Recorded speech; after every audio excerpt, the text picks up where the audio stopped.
ஒரு கடாயில் 2 ஸ்பூன் எண்ணெய், கடுகு, ஒரு துண்டு பிரிஞ்சி இலை, சின்னதாக பச்சை மிளகா, கருவேப்பிலை, கொஞ்சம் சின்ன வெங்காயம் போட்டு நல்லா வதக்கிக்கோங்க.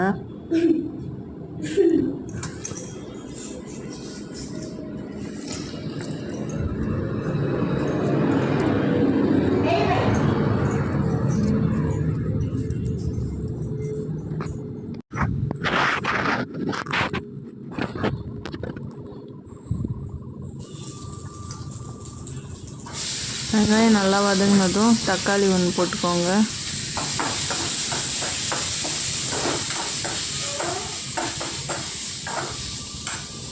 தக்காளி வதங்கிறதுக்குள்ளே ஒரு மிக்ஸி ஜாரில் தேங்காய், பொட்டுக்கடலை, பச்சை மிளகாய், இஞ்சி, பூண்டு அரைச்சி அந்த பேஸ்ட்டையும் இதில் சேர்த்துக்கோங்க.